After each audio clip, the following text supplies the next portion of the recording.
মোদীজির নেতৃত্বে 26-এ রাম রাজত্ব প্রতিষ্ঠা হবে এবং রাজত্ব প্রতিষ্ঠা করব। মুখ্যমন্ত্রী গতকাল আপনারা দেখেছেন যে বেলডাঙ্গার কাছে কোথায় একজন পরিযায়ী শ্রমিক, তাও আবার আমাদের পার্টি শাসিত রাজ্য নয়, ঝাড়খণ্ডে মারা গেছে, যেখানে তৃণমূল কংগ্রেসের বন্ধু সরকার আছে, সেখানে একজন পরিযায়ী শ্রমিক মারা যাওয়ার পর কালকে গোটা দিন ধরে তাণ্ডব চলেছে বেলডাঙ্গার বুকে। এবং শুধু তাই নয়, একজন মহিলা সাংবাদিক, সেই সাংবাদিককে চুল ধরে, তার পা ধরে, তার বিভিন্ন জায়গায় হাত দেওয়া হয়েছে এবং তাকে পুলিশের সামনে সেটা করা হয়েছে। পুলিশ কি বলেছে? পুলিশ কিচ্ছু করেনি। আর মমতা বন্দ্যোপাধ্যায়, যিনি নির্লজ্জ মুখ্যমন্ত্রী, তিনি এসে বলছেন আমার কি করার আছে। কালকে জুম্মাবার ছিল, ভিড়ের মধ্যে কেন গেছেন? তাহলে মাননীয় মুখ্যমন্ত্রী, আপনাকে প্রশ্ন করতে চাই, এবার থেকে কি বাঙালি হিন্দুরা, সাংবাদিকরা, তারা কি জুম্মাবারে বাড়ি থেকে বেরোনো বন্ধ করে দেবে? আর আপনি যদি মনে করেন আপনি কিছু করতে পারবেন না, তাহলে পরিষ্কার বলে দিচ্ছি, আপনি চেয়ার থেকে সরে যান, নাহলে জনতা আপনার কান ধরে চেয়ার থেকে নামিয়ে দেবে। জনতা নামিয়ে দেবে আপনাকে। আপনি দাঙ্গা সামলাতে পারেন না। আরে আধা ঘন্টা আমার হাতে ছেড়ে দিন, পিটিয়ে আধা ঘন্টার মধ্যে যদি ওই দাঙ্গাকারীদের বাড়ির ভেতরে ঢুকাতে না পারি, আমার নাম সুকান্ত মজুমদার না, আমাদের সরকার তৈরি হলে ছেড়ে দেখা যাবে। আরে 2 কোটি নাম বাদ গেছে উত্তরপ্রদেশে, কোথায়? সেখানে তো দাঙ্গা হাঙ্গামা করার সাহস কারো হয় না। কারণ বিড়াল কোথায় পায়খানা করে? নরম মাটিতে করে, শক্ত মাটিতে করে না। ওখানে জানে, ওখানে বিজেপির মুখ্যমন্ত্রী, নরেন্দ্র মোদীর মুখ্যমন্ত্রী ওখানে আছে, যোগী আদিত্যনাথ আছে। ওখানে কিছু করতে গেলে তার ব্যবস্থা মোদীজির, যোগীজির পুলিশ ছুটিয়ে লাল করে দেওয়ার ব্যবস্থা বিজেপি সরকার করবে। ওখানে যেন দাঙ্গা করতে যায় না কেউ। যত দাঙ্গা হাঙ্গামা পশ্চিমবঙ্গে, আরে করবেন না কেন? আরে যে রাজ্যের মুখ্যমন্ত্রী, সেই মুখ্যমন্ত্রী সে ফাইল চুরি করে আনে, সেই মুখ্যমন্ত্রীর রাজত্বে যদি দাঙ্গা হাঙ্গামা না হয়, কার রাজত্বে হবে? তাই আমাদের এক বিজেপি কর্মী আমাকে একটা কবিতা লিখে দিয়েছে 4 লাইনের, আমি আপনাদেরকে শোনাতে চাই। রাজ্যের আকাশ ঘিরে মেঘ করেছে, রাজ্যের আকাশ ঘিরে মেঘ করেছে, উন্নয়ন গেছে চলে। রাজ্যের আকাশ ঘিরে মেঘ করেছে, উন্নয়ন গেছে চলে, খুকু গেল আইন ভাঙতে ফাইল আনার ছলে। খুকু গেল আইন ভাঙতে ফাইন আনার চলে। খুকুকে চেনেন তো? খুকুমণি, তিনি যাচ্ছেন প্যাকের কালো জলে, প্যাকের কালো জলে। প্যাক চেনেন তো? প্যাকের কালো জলে হরেক রকম ভুল, প্যাকের কালো জলে হরেক রকম ভুল। জনতা বলছে খুকু এবার হারবে বিলকুল, এবার হারবে বিলকুল, এবার হারবে বিলকুল। ভারতীয় জনতা পার্টি 26-এ আমাদের এই নির্বাচনকে আমাদের মনে রাখতে হবে। ভারতীয় জনতা পার্টির কর্মী যারা আছি, আমিও আপনাদের সাথে নিজেকে একজন কর্মী মনে করি। আমাদের এই নির্বাচন কোনো একজন ব্যক্তিকে মুখ্যমন্ত্রী করার নির্বাচন নয়। এই নির্বাচন মনে রাখবেন, আপনার ঘরের বেটি বাঁচানোর নির্বাচন। এই নির্বাচন আপনার বাড়ির মাটি বাঁচানোর নির্বাচন। আপনার বাড়ি যেন শমশেরগঞ্জ না হয়ে যায়, আপনার ছেলেটা যেন চন্দন দাস না হয়ে যায়, আর আপনার স্বামী যেন হরগোবিন্দ দাস না হয়ে যায়, তার জন্য এই নির্বাচন।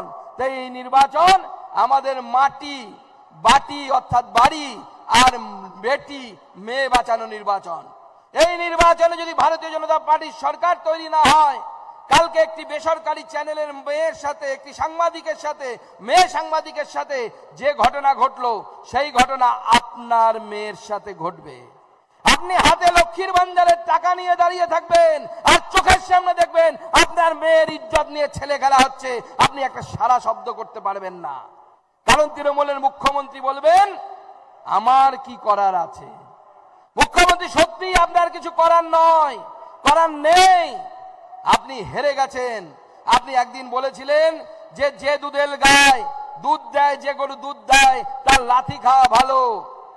সমস্যা হচ্ছে দুধ আর ক্ষীর আপনি আর আপনার ভাইপো খাচ্ছেন, লাথি পশ্চিমবঙ্গের মানুষ খাচ্ছে। পশ্চিমবঙ্গের মানুষ লাথি খাবে না। হিন্দুদেরকে তাই আমি বলবো, অনেক লাথি খাওয়ার দিন হয়ে গেছে। যারা এই উগ্র সাম্প্রদায়িক মানসিকতা সম্পন্ন মানুষ, তাদেরকে মাফ করা যাবে না। হাতে লাঠি নিয়ে, জয় শ্রীরামের ধ্বনি নিয়ে যার যেটা ট্রিটমেন্ট, সেই ট্রিটমেন্ট দেওয়ার ব্যবস্থা করতে হবে। ভারতীয় জনতা পার্টিকে সেটা করতে হবে। ভারতীয় জনতা পার্টিকে এই পশ্চিমবঙ্গকে রক্ষা করার ব্যবস্থা করতে হবে।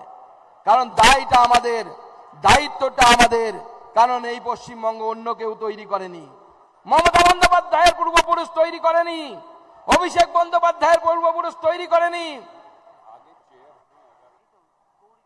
আপনারা যারা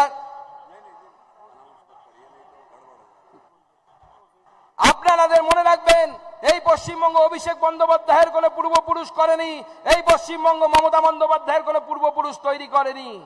এই মালদার মাটি 15ই আগস্ট ভারতবর্ষের সাথে যুক্ত হয়নি।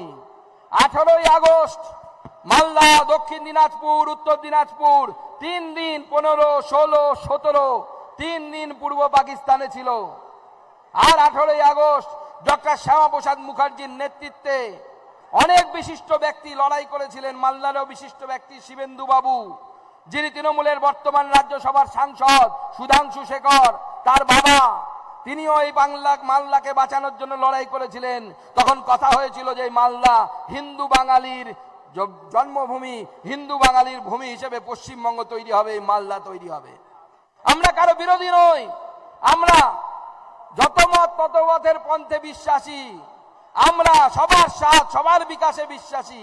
কিন্তু তুমি যদি আমার উপরে বিশ্বাস না করো, আমারও তোমার উপর বিশ্বাস করার কোনো দায় নেই, কোনো অধিকার নেই। তুমি আমার উপরে বিশ্বাস করো, তুমি ততটাই সেকুলার যতটা আমি তুমি আমার সামনে যতটা সেকুলার হবে, আমি ততটাই সেকুলার। তাই এই যারা সিউডো সেকুলারিজম দিয়ে দিনের পর দিন যারা এই বাংলাটাকে আস্তে আস্তে পূর্ব পাকিস্তান তৈরি করতে চাইছেন, আমরা কি তৈরি হতে দেব? দেব কি?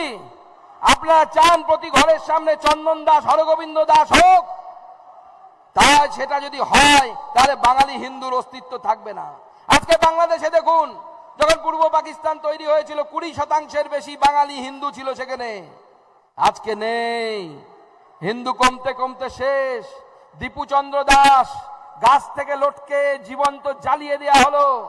মাস্টারমশাইয়ের বাড়ি গত কয়েকদিন আগে, গতকালকে আগুন ধরিয়ে দেওয়া হলো। হিন্দু সহ্য করছে করছে করছে, আর আমরা সেকুলারিজমের ললিপপ খাচ্ছি। সেকুলারিজমের ললিপপ দিয়ে বন্ধু বেশি দিন চলবে না। বাংলাদেশে সেকুলারিজম নেই, পাকিস্তানে নেই, কারণ যেখানে হিন্দু সংখ্যাগরিষ্ঠ থাকে সেখানেই সেকুলারিজম থাকে, অন্য কোনো জায়গায় থাকে না, অন্য কোনো জায়গায় পাবেন না। তাই মমতা বন্দ্যোপাধ্যায়ের এই সরকার, যে সরকার ভারত বিরোধী সরকার, যে সরকার উগ্রপন্থীদের পাশে দাঁড়ানো সরকার, আজকে অবাক লাগে এই মালদার বিধায়িকা, তাই তিনি যাকে মিষ্টি খাওয়াচ্ছেন তার বরের সাথে নাকি সে মাদক চক্রে যুক্ত, সেই জন্য তাকে পুলিশ গ্রেপ্তার করেছে। আমাদের পুলিশ করেনি, মমতা বন্দ্যোপাধ্যায়ের পুলিশ গ্রেপ্তার করেছে। আজকে ভাবতে অবাক লাগে যে এসআইআর নিয়ে মুখ্যমন্ত্রী বলছেন এসআইআর হবে না, এসআইআর করতে দেব না। এসআইআর নির্বাচন কমিশনের কাজ, নির্বাচন কমিশন এসআইআর করবে, তারা ঠিক করবে। কিন্তু মুখ্যমন্ত্রীকে আমি মনে করিয়ে দিতে চাই, আপনি বলেছিলেন সিএ করতে দেব না, কি সিএ হয়েছে কিনা? হয়েছে কিনা?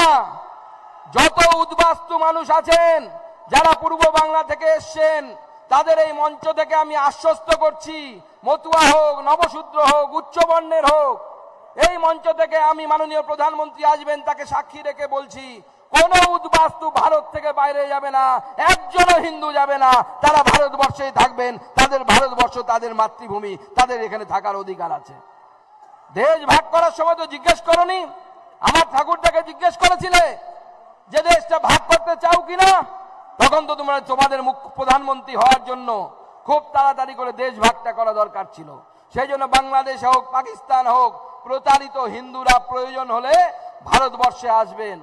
আর আমি মনে করি এই পশ্চিমবঙ্গ বাঙালি হিন্দুর হোমল্যান্ড।